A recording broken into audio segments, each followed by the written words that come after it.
ஏங்க வெளியே போயிட்டு வரட்டா? எதுக்கு? வெளியே போயிட்டு வரேங்க. இப்ப எதுக்கு? வேலை விட்டு வந்தோமா கம்முன்னு தூங்கணும், அதுதான் உன்னோட வேலை, புரிஞ்சுதா? காலையில் 9 மணிலேருந்து சாயந்தரம் 6:30 மணி வரைக்கும் தான் நான் உங்கள் கண்ட்ரோலு. இந்த அதுக்கப்புறம் நான் பொது சேவையை போய் பார்க்கணும், புரிஞ்சுதா? இந்த சிஸ்டம் யார் வரட்டா? இந்த சிஸ்டம் யார் போட்டதுன்னு கேட்டேன். நான் தான். ஹோம் சீஃப் மினிஸ்டர் நான் இருக்கேன். என்ன கேட்டு தான் நீ வெளியில போகணும். நீ மண்ணு ஊசத்துக்கு டிசிஷன் எடுக்கிற. யாரை கேட்டு எடுக்கிற நீ? யாரை கேட்டு எடுத்தேன்னு கேட்டேன். இத்தனை நாள் இல்லாம புதுசா கிளம்பிட்ட சமூக சேவைக்கு. பள்ளி போகிறாங்க பின்னாடி. பள்ளிக்கு தான் இந்த விஷப்பூச்சிங்கெல்லாம் பயப்படும், நம்மளுக்கு பயப்படாது.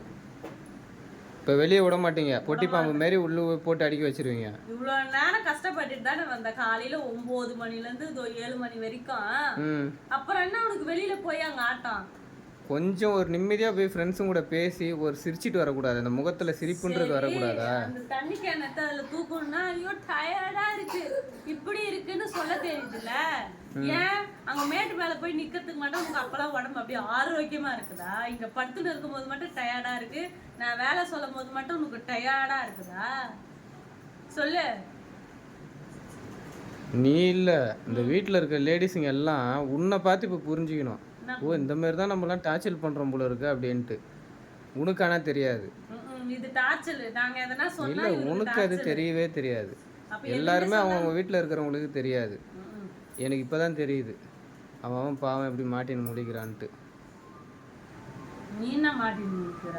நாங்க தான் மாட்டின்னு காலையில எழுந்து சமையல் செய்யறதுல இருந்து, சாப்பாடு கொடுக்கறதுல இருந்து, பசங்களை ஸ்கூல் கலப்புறதுல இருந்து, வீட்டை பெருக்கி துடைக்கிறதுல இருந்து, சாமான்களதுல இருந்து நைட்டு 10 மணிக்கு வருஷம் ஃபுல்லாக இதேதான்.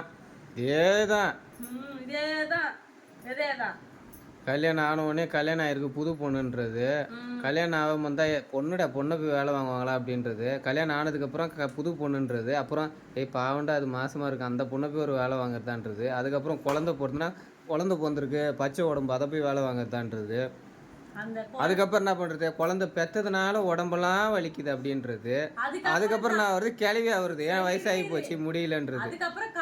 இதெல்லாம் பொம்பளையா பிறந்திருக்கலாம் பொழுது நானே ஈஸியாக ஜாலியாக இருந்திருக்கலாம். வெரி வெரி பேடுங்க. நான் வெளியே போல இங்கேயே போய் படுத்துக்கிறேன்.